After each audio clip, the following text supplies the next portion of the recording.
maybe you can Now it just send says me it. recording. Oh, there we go. You got it. All right, cool. Well, after some technical difficulties, finally ready to get going. So thanks to everyone for joining. So today we're talking about what a note is worth with Eddie Speed and Justin Bogard from Colonial. How you guys doing? We're good. How about you? Good, good. So maybe let you guys introduce yourselves a little bit, but excited to have you guys Yeah. join us for this because I know you guys have like combined like decades and decades of experience in doing this. So I'm looking forward to learning from you guys as well. Awesome. Thank you. We're glad to be here. I'm going to share the slides if I can. The running joke is that Eddie's done like 50,000 transactions and I've done like one transaction. So to combine, we can say we've done 50,000 plus transactions. Yeah, that's good marketing. Yeah, that's good marketing. Yeah, that's good. Well, he's Justin's done quite a bit more than that. He's underselling himself, but we're glad to be here today, guys. So if you are around the industry, you know that we also own a school called Note School, and we teach people about the note business. We're not trying to send you to Note School today, right? We are here representing our note buying business, Colonial, and this is my 45th year in the business. Uh, and I would say the most common question that I've ever been asked, most common question by far, is what is a note worth, Eddie? Like, and I've helped, Yep. I bought 50,000 seller carried notes, and people say, what influences the value of the note? And how do I fix that? And like if I want to go in the secondary market, why do I get so disappointed in what a note is worth? And so we are trying to do this today as a positive to help you know what really influences the value of the notes in the secondary market. And then we're going to give you sort of a solution, hopefully at the end, where we could help you guys with some underwriting and things like that. So, Dan, um, appreciate your having us here. We've known Dan for years Yeah. before he bought Call the Underwriter, and congratulations on that. Oh, thank you. And we're honored to be here and honored to be a part of hopefully some education and some value. So let's see here if I can get my screen working. And it does seem like it's going to give me some trouble here, Justin. Oh man. Here we go. There you go. All right, let me go back a little bit. Okay, so this has been my life's career, right? I started in 1980. I was a note buyer, moved to Dallas Fort Worth in 1982, and I bought about 2,000 portfolios of seller carried notes. And Justin runs our acquisition team, and a lot of the notes that we buy today, most of them come from professional real estate investors, right? So, um, Justin Bogart, we are glad to have you, and he does come with a lot of experience, and but he's the interface that a lot of you guys see a lot and would talk to a lot, and so our target audience, we've done everything in the note business over time. Justin and I both dropped mail and bought notes from mom and pop investors that just or had one deal their whole life. But we've always really made it to where we wanted to help our clients make better notes. And our client base, we feel like, are you guys who are professional real estate investors. Full time or part time's okay, either one. But specifically, we just want to be able to help you do that. So let's talk about kind of our mission. And that is our number one mission, lights out, is that we want to help you make the best notes. And if we can help you do that, then we feel like, you know, you're going to want to recapitalize and sell some notes. We're going to be able to pay you a higher price than you might see otherwise in the market, but we want to help you make notes that fit this. Now, Dan, let me say this about the most valuable notes. Mhm.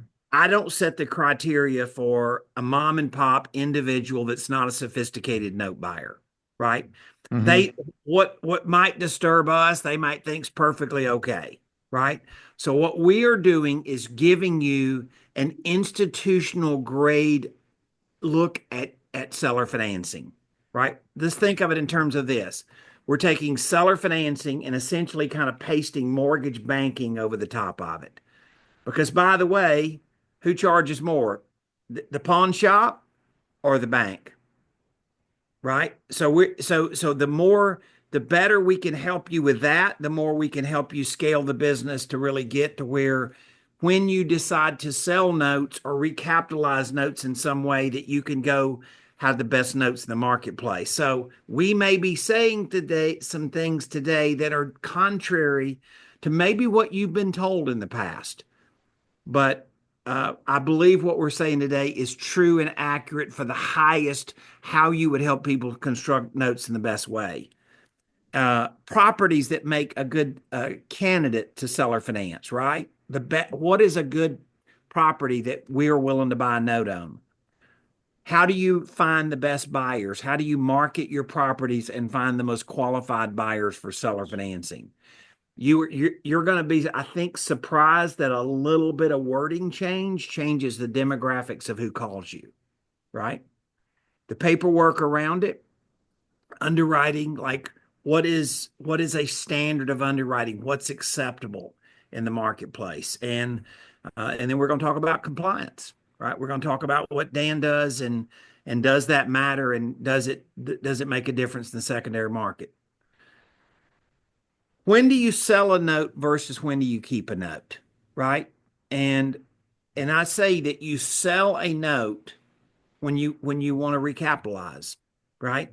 What I can tell you is that I think holding an industry record of buying 50,000 seller carried notes as that puts me in a position to see things differently than a lot of people. And what I found is most everybody runs out of money. And recapitalizing is a critical part of continuing to live to fight another day and doing it. So the question is, if you sell notes, how do you sell it? How could it work? And what could that look like, right?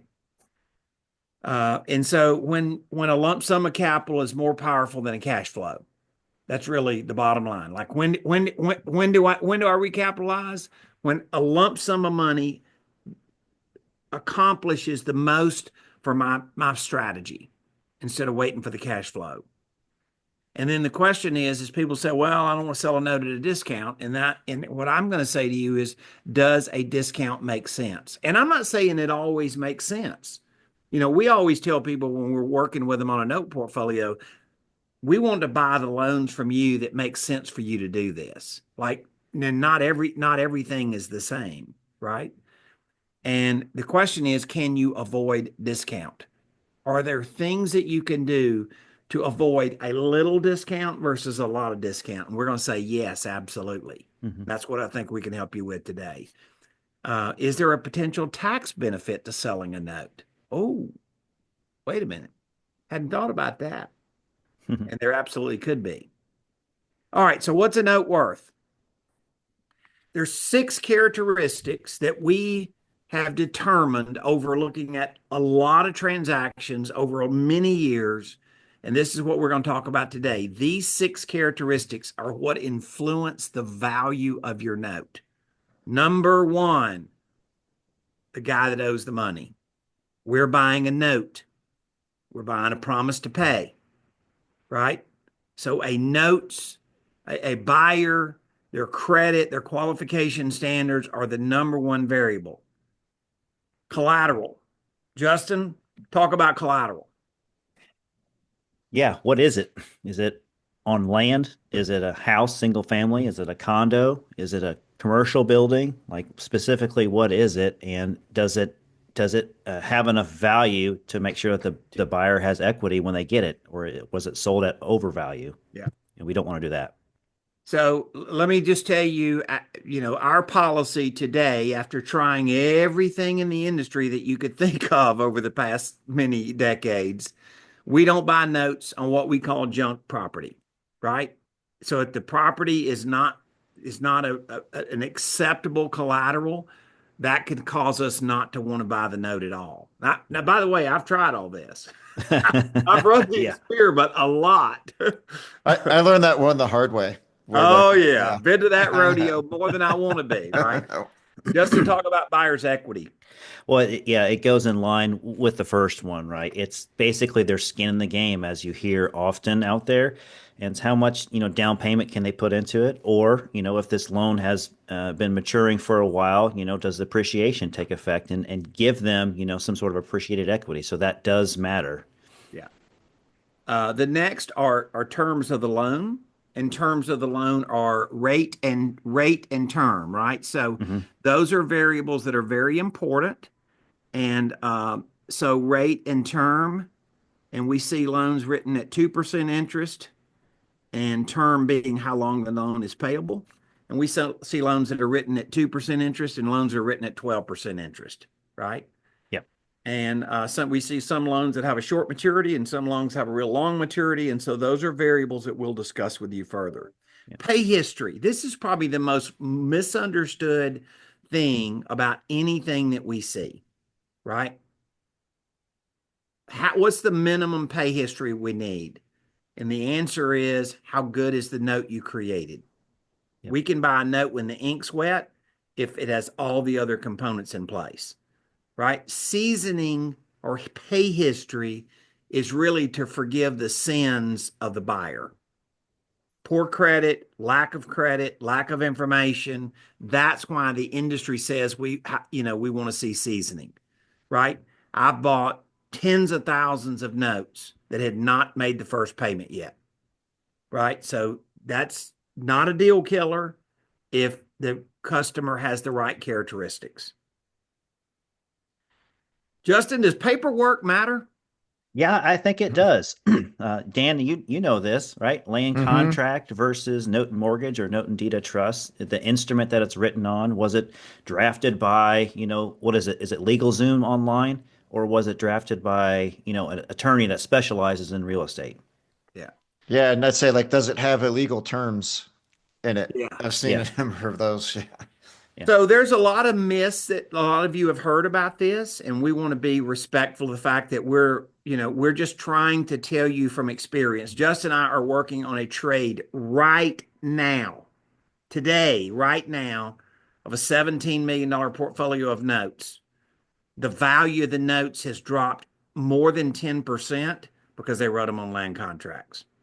yeah, And I mean, you're saying, how do you know this? Because I'm dealing with insurance companies and banks that I have a relationship with, and I can't make the trade because land contracts, it's out.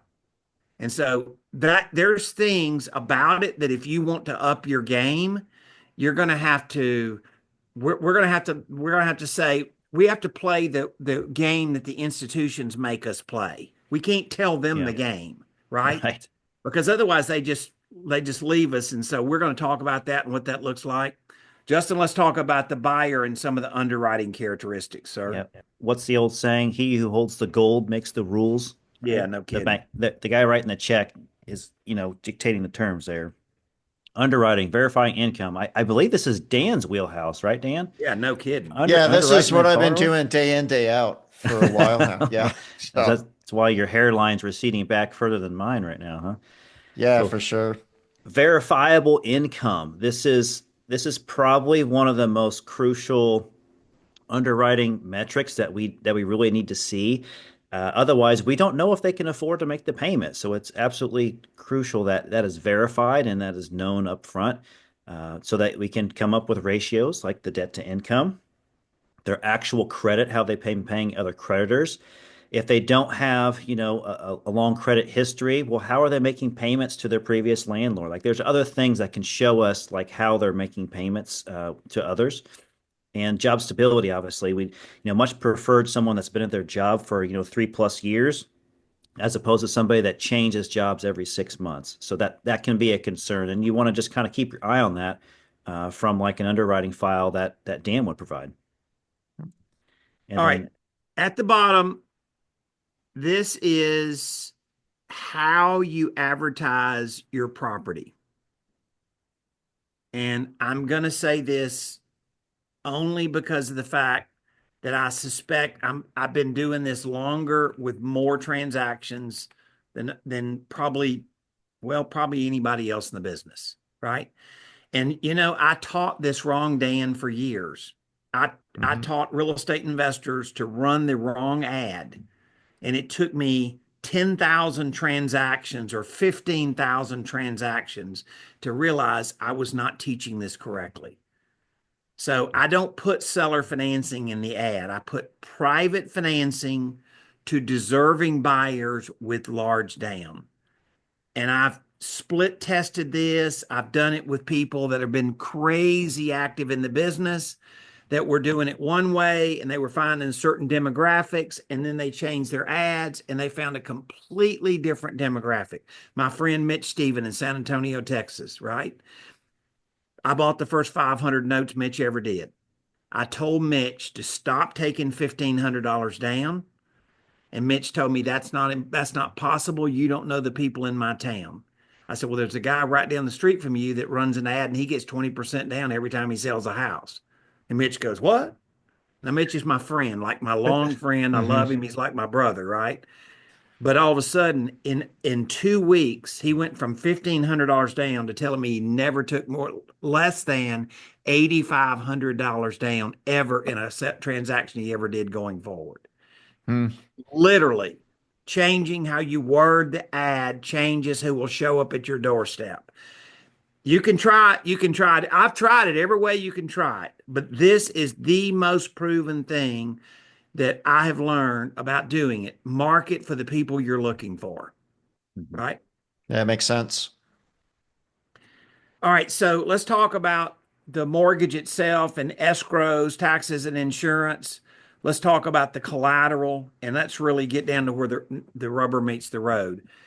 Uh, Rural property or urban property, small town property, these all really matter, right? Neighborhood.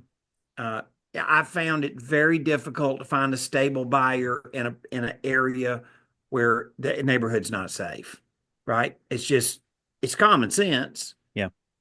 Hmm. but I found that to be the case. Price band does matter. So there's a certain price band that a note really becomes a lot worth less money because of that. Much to be said about this area, Justin, and that Yeah. is what kind of collateral. I know we're going to break that down and talk about it a little more specifically in a moment. Yeah. So more to come on this, right, Justin? Yes. And then if a lot of these deals are not bankable, and the question is why are they not bankable? You tell me that somebody can't qualify for a Fannie Freddie loan or an FHA loan because they're self-employed. That doesn't bother me. You telling me somebody's an I-10 buyer. That doesn't bother me, Mhm. right? I mean, just because they can't go get a conventional mortgage, a Fannie Mae loan, doesn't mean they're bad. We're just always curious about what in the transaction falls outside the box. Because some things conventional lending is right about, and some things I think they're too rigid about, Yeah. right? Hmm. Here's another thing, and we particularly see this on land, is can a realtor resell it, Yeah. right? Uh, and so because we ask those questions, because really that's our collateral, and God forbid, and think about it like this. Does that affect the borrower if they can't ever call a realtor to sell their property? Like that force them in a catastrophic situation of health or divorce or loss of job, like how do they get rid of it? How do they Yeah. then pay the mortgage off? Hmm. Right? So Hmm. those are questions that we generally ask. Justin, you ever seen one of those? Yeah, I think I have. I don't know if I've owned one of them, but I've definitely seen them on the Google streetcar. Yeah, I've owned one. I've owned one. So obviously we're not super particular whether it's different asset classes. We're not saying it doesn't affect pricing and underwriting, but we're saying we'd be okay with this. Obviously, Hmm. we wouldn't be okay with this, right? That's kind of Captain Obvious. Yeah. So let's talk a little bit about Justin, just in general, like what are we looking for? So Eddie hit the nail on the head earlier when he's talking about, safety. Like we're not trying to be in high crime areas. We're trying to be in just, normal, typical areas that people would raise their families in. right? The condition of it does matter. We don't want to see a lot of blight on it. There can be some wear and tear, on a property, but there can't be anything significant to where it's going to put the borrower under duress of trying to figure out how to fix this roof, right? How to fix this problem here, or how to get rid of this water that keeps flooding into the basement or the crawl space. Like those things that we want to be aware of and kind of monitor and make sure that it's a good situation for them. Now, they may be a repair expert and maybe they can fix some of those issues, but we don't want to make that assumption without having, all the facts. Land is a whole separate category that's really fun. It's out actually, Eddie, you cut your teeth with land, didn't you, when you first got into this business? Mhm. So land is super familiar with Eddie, which he has taught me a significant amount because I'm a good old Hoosier from Indiana, so I don't see much bare land out here. I live in more urban areas, but it's interesting with land, and one of the factors that you want to weigh into is can they live out their dreams? That's what Eddie always teaches us. Can they live their dreams on their property? Is this something that they can just see themselves spending 30, 40 years out there and raising their family on a bunch of land, a bunch of acres, as opposed to, a concrete, little slab? That's it. And then can, Yeah, can the buyer people improve it as say well? Yeah. there's a saying like people want to raise their kids on the dirt, not a concrete parking lot. So can they go out there and does this land to do it? I'm sure that if you've been around the land space, you know what we refer to as a sand lot or a swamp Yeah. lot. And it's basically they're all over the countryside, and every state has them to some degree. It's some subdivision that's 80 years old and has never developed. And that's because you don't you it was a flop, Yeah. right? There's not utilities, there's not water, you can't put septic in. You're like, it's like I was looking at a loan file one time, long time ago, Dan. I was spreading loans at a bank and buying defaulted loans. And I looked at a file and is in the desert, and you could just look as far as you could see one way and not see anything in the other direction. It was as far as you could see this way. Mhm. And the appraiser noted noise was not a factor. Well, that would be that's truth in advertising. Yeah, that's truth in advertising. Yeah, No traffic. Yeah, no that stuck with traffic. me. I've broke up a lot of country land, and it can be in the desert or it can be in the green fields of Ohio or East Texas, right? That's not really the point. The point is what's the buyer going to do with the land, and can they fulfill their dreams on it? We like land paper. We bought a lot of it. We think we understand it fairly well. Um, so let's talk, Justin, really about a big factor, which is what we refer to as buyer's equity, that old term skin in the game. Yeah, we mentioned this earlier, and we'll break this down even further, right? Are they putting down just a minor amount of money, like 1% versus the entire purchase price? Or are they putting something significant, like 12, 15, 25, 30% down? It shows their vested interest from the beginning that this is something I want. This is something that I want to own quickly, and I want to get some skin in the game. So it shows us that right there. The appreciated equity obviously is after time goes by, we would want to see the appreciation in it if we were looking at a loan that had some seasoning to it. And that can kind of gift them some equity right there if they had maybe a weaker down payment in the beginning. And then, as we mentioned earlier, can they sell it if needed? If things get bad, if times are rough, can they get liquid with this and pay off the mortgage instead of going into default? Yeah. This is an industry stat. I ask this all the time. And I was with a guy yesterday that has 4,000 rental properties under management. Nobody knows the answer to this. The answer is what is the average down payment of a conventional loan in the market today? It's 19% down. Don't convince yourself that people don't have anything down. The average seller financing that we coach people and help them create, the average down payment is over 15%. I have learned that it is in your head. It is what you believe, it's what's possible. Now, advertising and certain tweaks that we think we can help somebody with has something to do with it. Mm-hmm. Now there'll be Dan, you see clients every day. One guy gets 5% down, the next guy gets 16% down. Yeah, there's a huge range in there. Yeah. I believe it's in your head almost, Yeah. Dan. Yeah, that's probably true. And I tell people too, like you don't necessarily have to sell to the first person Yeah. that comes along. Like sometimes people are just a super hurry to get it done. But then, if you get the wrong borrower, that's just a massive difference in the kind of loan No that doubt. you're creating. I had one question for you guys on the Sure. appreciated equity. So, like I have a lot of loans that were originated several years ago, have a lot of equity, and a few of them have had were non-performing. And I've had conversations with borrowers. And I'm like, hey, do you realize like you have a ton of equity in this property? This is, they're like, no. But I haven't been able like to figure out. It almost seems like they understand like the cash down, but like the appreciated equity, sometimes they don't realize. I didn't know if you guys had any ideas for how to get a borrower to, appreciate what they have sometimes. A notice of default. That's been my method. Yeah. I mean, Yeah. I wish I had a different answer, but Yeah. you're not trying to take their property. But unfortunately, sometimes if you don't show them there's a consequence, you don't get there. Just you're trying to be logical with them, and until they become, it's kind of a little bit like a teenager, right? Yet sometimes yet Hmm. consequences are more important than just giving them the lesson. Yep. Yeah. That makes sense.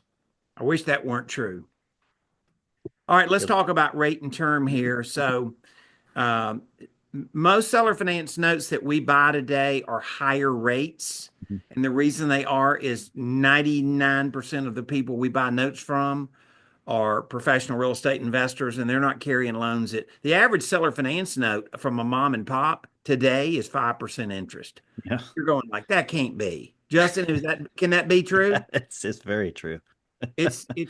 So mom and pops don't really utilize the opportunity to get a higher Yeah. rate, but we buy notes as low as 9 and as high as 12, and we see it on a regular basis. We get a Yeah. little skittish, to be honest with you, if a loan's above 12%. Yeah. We just feel like the historically people that are paying that much of a higher rate are in a risk band that I'm not saying never, but we're going to look at that differently. Exactly. Um, we buy a lot of loans that are just fully amortized loans. We don't see as many balloon notes with real estate investors as we do with mom and pops. Mom and pops, believe it or not, the one thing we see a lot is a lot of balloons. Hmm. With real estate investors, we don't see near as much. Dan, I know there's some restrictions in Dodd-Frank There allowing. are. Yeah. Yeah. And for me, it kind of depends on what background the note creator's coming from. Like a lot of people have done like a lot of hard money and, other loans. They kind of want to have a Yeah. balloon in there, but they're, you technically can have them an owner occupied as long as it's 60 months out. But, I tend to discourage people from putting them in unless there's some specific scenario where the borrower's gonna, plan to pay that off. Otherwise, I feel like you're kind of setting it up, to Well, potentially have problems. we on our side, people ask us about balloons every day, and I say, "What's the likelihood the buyer can refinance and pay it off?" Hmm. And if you that otherwise, we've got customers right now that we have recast the note because the balloon they have coming due, they're not going to be able to pay it, Yeah. and we don't want to buy the note and that become our problem, right? Right. So we have to. That's not always the case, so I don't want to draw it, but I think hopefully it's helpful for you guys to know, like, okay, let me think of it in terms of this. I'm going to take over if I buy a note, I'm going to take over the transaction you created. Like, what is it that bothers me or I think is super good about what you've done? Or what is it that I can help you do to make it so that then we're okay with it? You can't deny our experience, right? Our experience says we know statistically what we'll pay, Hmm. right? More than somebody's done something 50 transactions, they got 50 deals worth of experience. You done 50,000 transactions, you got a different level of experience, right? And so we sort of develop patterns. And our goal, once again, is to show you guys whether you sell notes to us or you're going to keep them or whatever you do with them, like what have we learned about the type of nodes that tend to perform really well, right? And so once again, enforceable, and you alluded to that, Dan. And then Yeah. the most important question, always, always, always with a balloon, is can they refi? Yeah. Yeah, because if they can't get bank financing now, like what's going to change that will allow them to refinance that later on? Yeah, and if it did, they have enough skin in the game to lower their loan to value for a bank to even look at it to see if they'd want to refinance it. Right. You And know, will if the they have, bank take the yeah, collateral and what their proof of income and all those things are become variables that we do. All right. So let's talk about notes value and the other thing that is kind of a myth in the market, but it's a truth. And that is the longer the term, the greater the discount. mhm, Okay. Now that's not as true on an 11% note as it is on a 9% note. Okay. So present value of future dollars is a real thing. In fact, this is a picture of a graph in Excel, and it shows you what a payment is worth according to Excel at an 8% yield. It shows you what a payment is worth. So if I'm looking at this, Dan, and I'm going to go over here and say, okay, here is a loan, a payment due that's $1,000, a payment that's due 5 years from now, it's worth $600 today. Hmm. Okay, that's 600 bucks. But wait a minute, if it's 880 months, what's it worth today? 1,000 bucks, but $1,000 here, yeah, right? It's $1,000 here. It's not $1,000 today. It's saying what is it worth today? mhm, And so that payment's worth 220 bucks. So term does matter, but it's all got to then be in affordable terms anyway. You can't yeah, just go get a customer to sign a 5 year fully amortizing note. They can't pay it back, right, Dan? yeah, Yeah, yeah, exactly. Like the borrower's got to be willing to do it. And then, yeah, you got to make sure their debt to income still makes sense. Yeah. yeah, So this is a variable in understanding. Part of the reason we price notes the way we price it is we're just scientifically running a cash value and the terms of the loan matter. So if it's a 2% note or a 10% note, it's pretty drastic difference. And once again, a shorter amortizing note generally is going to have a lesser discount. mhm. Okay. All right, so let's talk about, Justin, this whole thing of when does it make sense to sell a note versus when do you keep it? Yeah. When do you recapitalize? Though we've been saying a few times is, when does the lump sum make more sense than the cash flow you need? So it depends on your situation, depends on what your business model needs are at that time.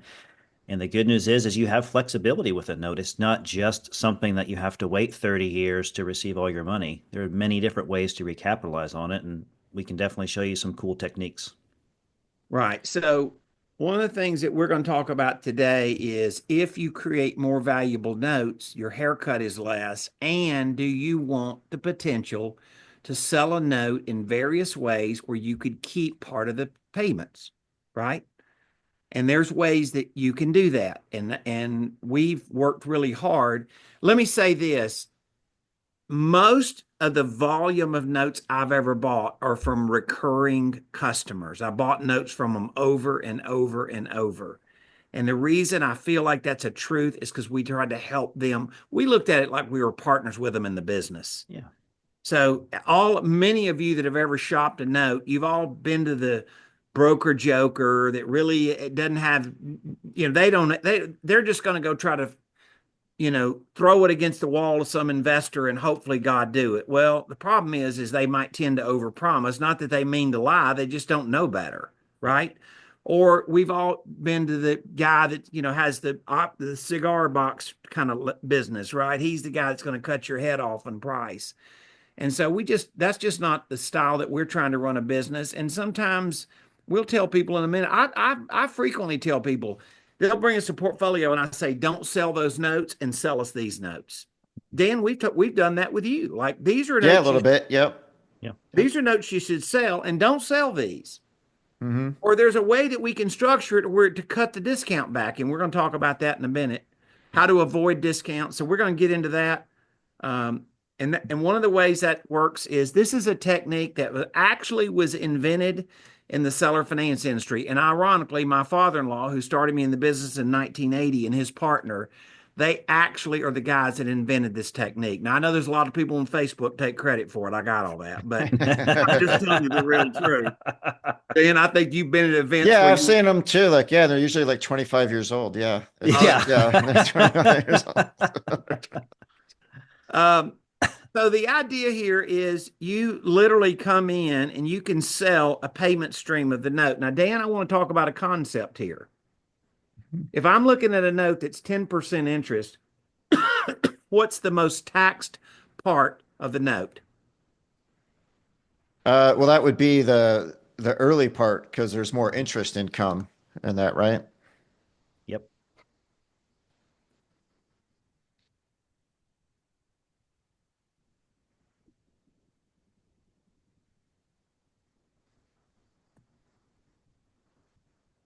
Does everybody agree with that? Yep. So what if you sold the most taxed part of the note and then you could make this sale, Dan, an asset sale? Yeah, that would be helpful. It would probably change 80% of how those payments were taxed. Yeah. Because otherwise it's going to be ordinary income. And if it's an asset sale and you can offset it against your basis, then you drastically change it. And so a partial, I'm not an accountant, I'm not a lawyer, I don't play one on TV, but I know the guys to ask, right? Hmm. Uh, and this is considered to be an asset sale. And so you very drastically could do this. And then you also very drastically could limit the discount. So I'm not saying that fits every portfolio in every situation, but Justin and I have a lot of real estate investor customers that a piece of what they do is sell us a partial Hmm. because they get the back end of the note back. And they're just it's just wealth. They've already recovered their cost in it and they limited how they were taxed on the front end anyway. So it could make a lot of sense for somebody, Hmm. right? Hmm. So you're just selling the front part of the payments. Let's talk about a variable of looking at a partial. This is a 30-year note, but you're selling 5 years. And once again, if you have bank financing or other things like that, that may not make sense. So I'm not saying in every situation, but I will tell you this, that $1,000 a month for 30 years, Justin, you can sell the front end of that note and get way more than a fraction of the note, right? You can get a pretty good advance rate. Oh, And yeah. and the way that money comes in is it can be treated as an asset sale, or at least I believe that you can do that, right? Hmm. And you do that, you're pretty drastically changing it. So the point here that we're trying to make to you is there's innovations that hopefully we could help you consider in the business that are beyond what you're saying. Well, how come my accountant wouldn't have said that? Your accountant doesn't even know what a partial is Right. until you tell him. Am I right, Yeah. Dan? Oh yeah, yeah. A lot of accountants don't I understand a don't, lot of the stuff, and it doesn't fit in their normal box. Yeah. unless they have a client like us or you, Dan, they don't know what a partial is. Yeah. It's not No. like they studied that in school. Yeah. It's foreign to them. And Yeah. so there's things that we've learned to point out with them that can make a difference. And listen, you're getting you're getting this pricing on this. We're just assume some basic pricing, but your pricing on selling this note is that you're getting essentially $55,000 for just the first 5 years of a $125,000 note. That's that could be good. Let's look at the math of this. Justin, you did a deal here. I'm gonna Yeah. go. I'm gonna slow down and let you lay it out for us. Okay.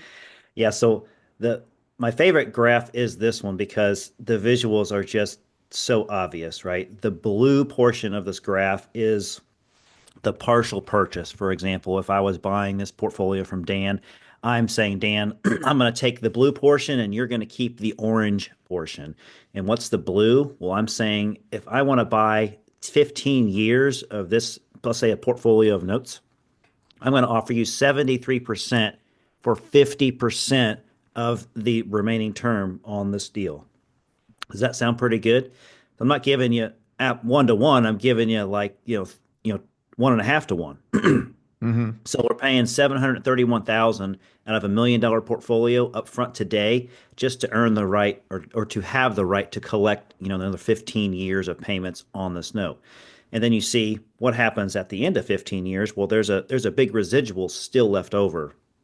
And that residual ends up being about 80% of today's unpaid balance is still owed after 15 years, which is why we show they're so interest heavy in the front. So we're basically buying into the interest portion of the loan. Yeah, so this just shows you a way of financial modeling. I tell people, Dan, that I can buy a note like this and buy this half and you keep this half, or we can buy a note like this and we'll buy this portion of the payment and you keep this portion of the payment. There's all kind Mm-hmm. of ways to slice it and dice it. And listen, we've had to figure this out. We've had thousands of customers that have had notes and they had different stories in different situations. I can tell you this with 1,000% integrity. We've done this transaction more than 20,000 times. We've bought a Mm-hmm. partial more than 20,000 times. So we've solved a lot of problems for clients over the years that had different situations. And we're not saying it fits every person in situation, but it 20,000 times it solved a big problem and it Mm-hmm. let them have a gigantic residual income in the note.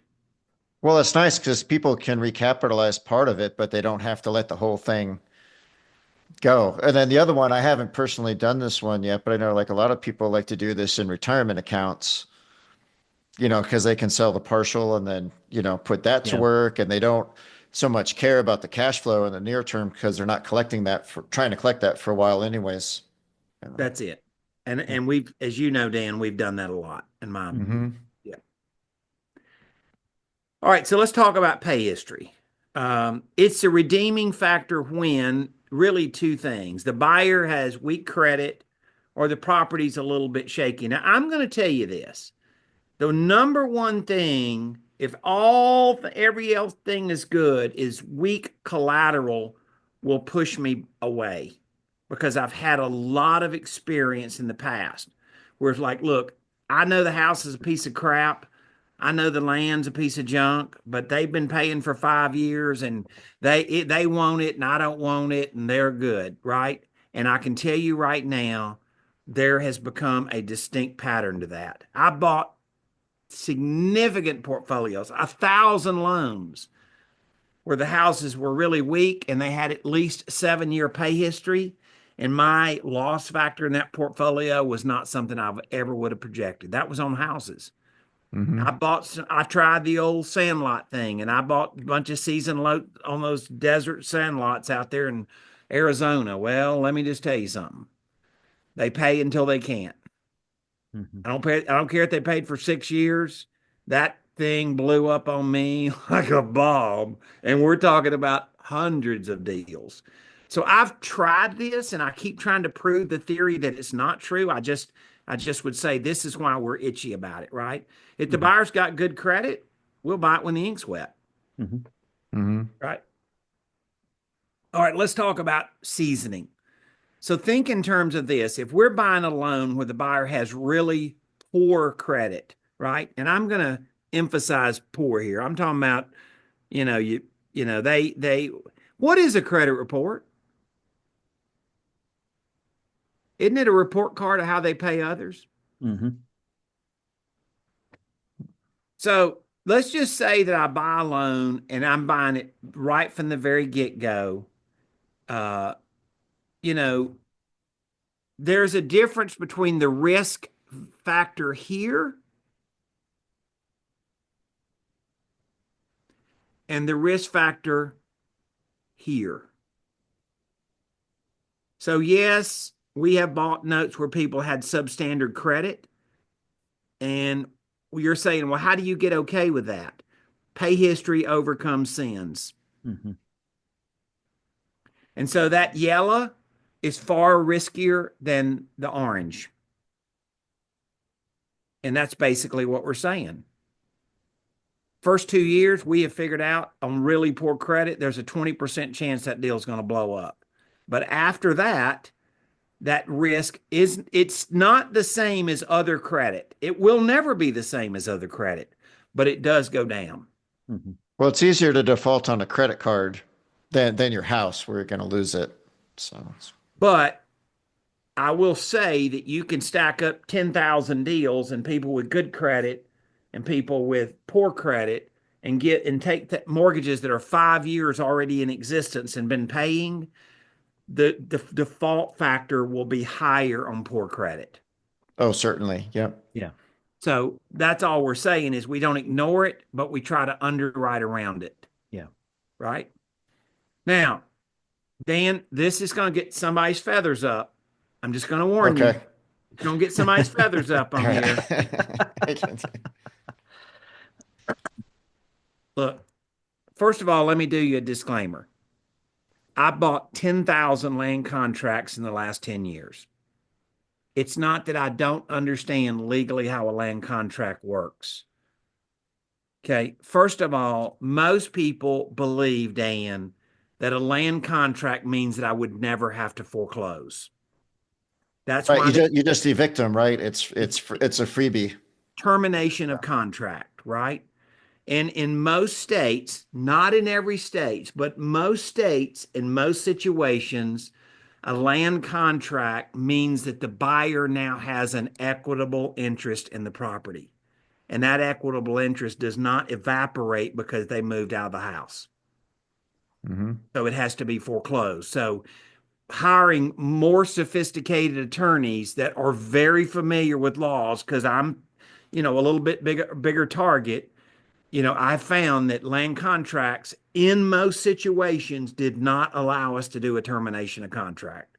It's a myth, not a reality. And by the way, you said, "Oh yeah, I know, but I'm told so and so and stuff." One thing you do not want to go to court with is a wrongful foreclosure.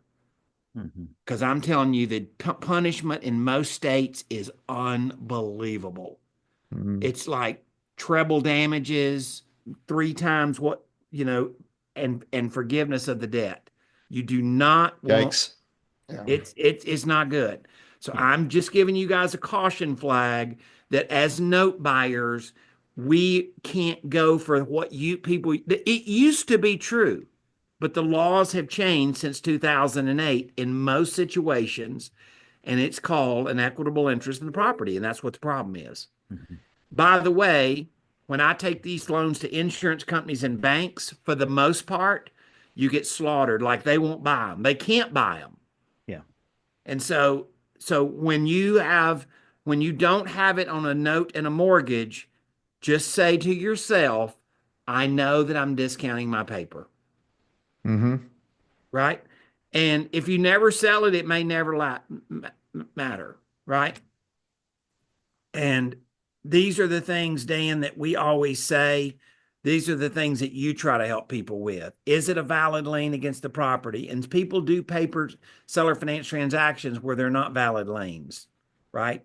No, there's all kinds of issues, and yeah, it's still. I'm still surprised some of the people I talk to where they still think it's like the Wild West and It there's no is. rules, or they know there's rules and they, Yeah. they want to kind of do Yeah. whatever. Yeah, And but and Dan, I know that we had a situation with you where you mhm. bought these deals and all of a sudden, like there's things that should have happened after the fact that the seller doesn't know or didn't do it or didn't care, who knows, right? But you got to go repaper that stuff sometimes. Yeah, and a lot of times the rules change, Yep. Yeah, they after do. the fact as far as whether they need to be recorded or whatever. Yeah. So laws related to seller financing have changed quite a bit in the last 10 years. The most in my career by far, right? All Hmm. right, so Dodd-Frank compliant, and that is a critical deal. I know that if you guys are clients and on here today, then you understand that. And I would just say continue to encourage people in your industry. I am one of the founders of the Seller Finance Coalition, and I'm fighting hard to go get our law changed for Dodd-Frank. Now, it still means that you're probably going to want to use a firm like Dan to do income verification. It just means that you don't fall necessarily under Dodd-Frank. So hiring a third party underwriter to me just makes all the sense in the world, Yeah. right? But we are trying to get it changed from 3 to 24. And we have every reason to believe that this year is our year. The people in power in Washington, D.C. right now seem to be in our favor. Yeah, So that would make a huge impact Yeah. it to would the be. industry if we get that through. Because a lot of people are doing a lot of these kind of spread across the country. So, if you're doing more than three, trying to find people licensed in like every single state Yeah. you're doing is just it's hard. Yeah. It's a big deal, right? Hmm. And so we talk about protections, which is really taxes and insurance, and that could be homeowner associations or other things. But by statute, Dan, if you're doing a compliant loan, you do have to include escrows, right? Oh yeah, absolutely. Yeah, you have to include not just the P&I, but the taxes and insurance in that monthly payment when you figure out DTI. Right. Hmm. You clearly want to make sure the documents are drawn where you have protections of the property, the right to secure it. And that could be a storm, it could be vacating it, it could be various things.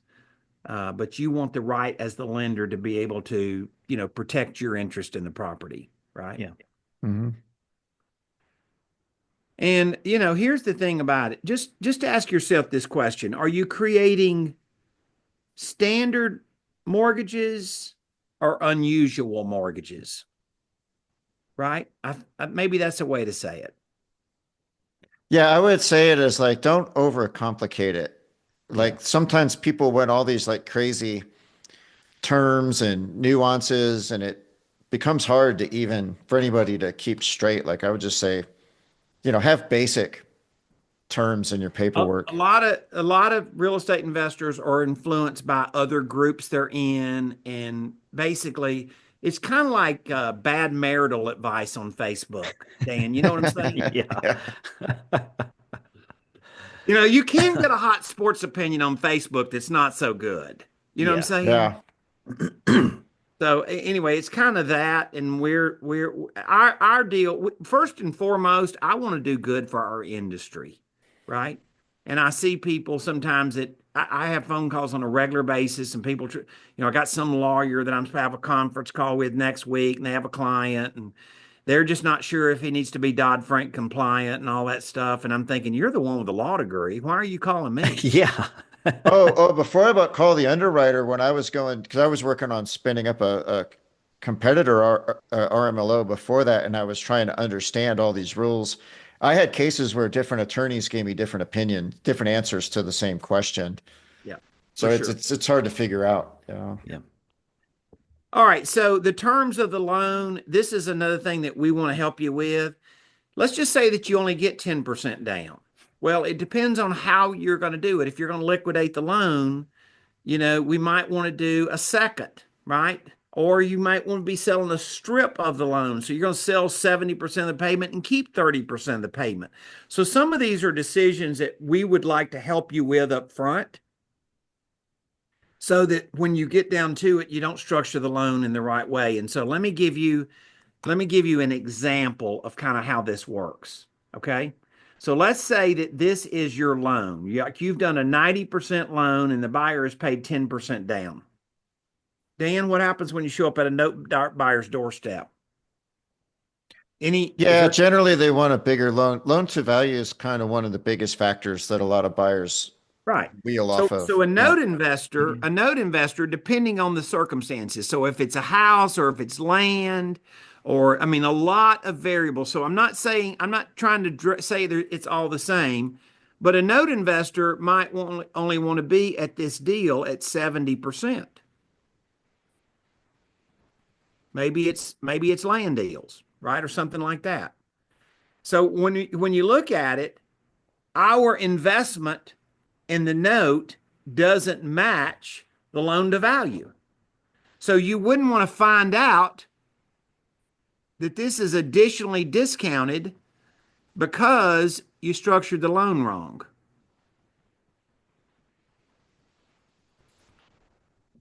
Right? So Hmm.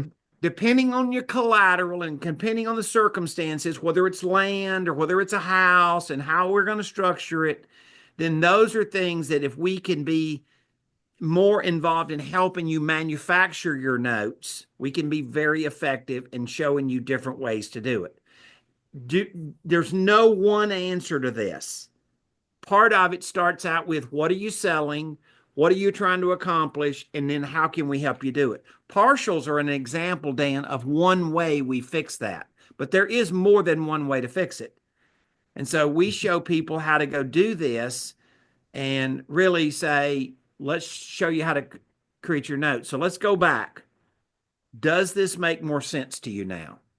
Like all of these things drive value. There's not one thing that drives value. All of these things drive value, right? Yep. So a quick story. I met this guy named Ken D'Angelo in the 80s. He and his brother had a real estate investing business, and I bought some notes from him. He called me a couple of years later, and he says, I'm going to go develop a franchise for people to be real estate investors, house buyers, and I'm going to call it home investors. And so I worked with him around 1990, and we developed an underwriting box, a structure, a matrix, a whole system for that franchisees to create notes. This guy sadly has now been dead for over 20 years, but he told me there wouldn't have been a home investors if we wouldn't have started out with your showing us how to make notes more valuable so that our franchisees had the freedom. So I've been doing this a long time. I have a heart for this. I have a heart for you guys to help you do it. Justin, I'll assure you does. Yep. And we want to be here today and just say, look, Wild West makes great movies, but it sucks making notes. Yeah. Right. And what we want to help you do is create the best notes. Right. And we can do that. We're not trying to limit your business. We're trying to help you expand your business. Right. Think of it in terms of that. So, not all cars are the same, right? Both of them are technically cars. They're just not all the same car, right? And so we're saying that seller financing is not all the same. It's just not. And if we could help you figure out how to scale it and do it better, we'd love to do that. I've spent a lot of my life and energy doing it. And what we really want to do is take this idea of what I said of mortgage banking and put it over an overlay of the top of it. And don't read mortgage banking as a bunch of stuffed shirt guys that don't have common sense. This is common sense lending, right? It's common sense underwriting. That's all we're trying to help you do. But we've learned without an underwriting box, people usually don't. We see people without an underwriting box and their decisions become very at the moment, right? And Dan, you're a pretty structured guy in your prior life, right? Oh yeah, for sure. And so what happens when you don't have like a defined procedure of how you're going to do things, right? Yeah, I mean, what happens is you end up doing it kind of ad hoc, and then a lot of times the penalty for that doesn't bite you until much later. Like a lot of times people say like, "Oh, well, I don't ever plan on selling this loan. I'm going to hold it." But the reality is like a lot of people in this business, they're kind of wheeler dealers, and they often Yeah. want to recapitalize and move money over here or do that, and so they end up eventually wanting that flexibility. We don't know what the next opportunity in front of us is going to be, Mm-hmm. right? So there is that baking, and then there is a matrix that we can help you bake the best cake, right? Yep. And that's exactly what we want to do. And our mission is if we can help you do that, we're going to give you a sequence of doing it. And it's terms of sale, terms of the note, buyer qualifications. It's a recipe to go create better paper, right? Yep. And right down to the best ad. And so if you guys will hit that QR code with your phone, we'll have a download screen. And the reason we're having you go to a landing page is because we're gonna continually feed stuff to you and not wear you out. We're not doing this so we can go call you at midnight, right? That's not the purpose of this. But just an underwriting changes, right? Oh yeah, it does. And so we're going to send you an underwriting Yeah. sheet that'll probably change fairly frequently. It could change every 60 days. Like what lender's criteria never changes? All of it changes. And so as the insurance companies and banks that we deal with, as they make their underwriting tighter or they change things or they make it looser or whatever that may be, we want to be able to help you with that. And we just think if you're creating paper that's acceptable to a bank or insurance company. And these are people that are buying non-QM loans, right? These are people that have a tolerance for these type of loans. Then we want to help you with that. And I'm going to go back to this thing in a minute, but I find some people in the note business are doing this. Yeah. Yeah. That's their baking technique, right? You might get lucky. Yeah. Yeah. Figure it out. So I think, by the way, if you want to just type it in, I believe it's colonialfundinggroup.com/matrix. Mhm. And that's the same thing that'll take you to. And if one of you guys want to pop that in the screen there so they can in the chat. Oh, yeah. Yeah. And we would love to help you with however we can make it work in the business. And Justin and his team work hard at it all day, every day. I deal with a lot of folks that are in the top, real estate masterminds in the business and stuff. So end up traveling quite a bit doing all that. But we are very excited to have an opportunity to help you and really talk about things that we've experienced and understand your business and your story. And Justin, I know you and your team are excited to invite them to inquire with you as well. Yep. We don't mind at all. We love to help. Awesome. Well, thanks guys for sharing all that. And if people missed part of it and if some people join later, I'll send out a replay to everyone that's signed up. And but no, really great information there. There were a bunch of nuggets in there I hadn't really thought about. So that was good. Well, we've, like I said, it's been our life's mission. So, we, as the old insurance company says, we know a thing or two because we've seen a thing or two, and Yeah. so it's kind of that. And we are excited, and we believe in seller financing, and we believe for the good of seller financing and what it does for people and the buyers that you now provide home ownership to and property ownership to that otherwise might probably wouldn't have it. And we appreciate the good of that. I do need your support in the Seller Finance Coalition. Like we need it. Yeah. I'll tell you one thing. I'll tell you, Dan, before we leave, in Texas, where I live, the law does not provide for hiring a third-party RMLO. It doesn't provide for it. Mhm. They've allowed it, but the law doesn't provide it. Now they have a new commissioner of the Texas Mortgage and Savings, and they've decided they're not going to allow it after this year. Hmm. So if you're in Texas, then let me just tell you that we're going to need you to support our lobby effort to get this new law passed. And so go to the sellerfinancecoalition.org and make sure that you get registered with us because we're going to want to be able to communicate with you. Yeah, and that'll affect me a lot too, because I just got the Texas RMLO license here a couple weeks ago. It's a real thing, So, I'm telling yeah.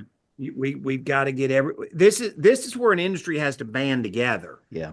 We're not Mhm. competitors here. It's not, well, I don't want to do business with Eddie or I don't want to do business with no, we got to all band together. And I've spent a lot of time and energy and money in the past 10 years trying to go help our industry protect itself. We're kind of a bunch of mavericks, Dan. You know what I'm saying? Yeah, I know. It's kind of it's kind of been like a small, like every man for himself kind of industry, but yeah, it's not what's needed here. Yeah. There's an old saying, if you're not at the table, you're on the menu. Mhm. Right. Dan, we appreciate it, sir. Thank you Yeah, very No, much. thanks Dan. guys so much for coming and sharing everything. I really appreciate it. See you later. All Bye-bye. right, see ya. See ya.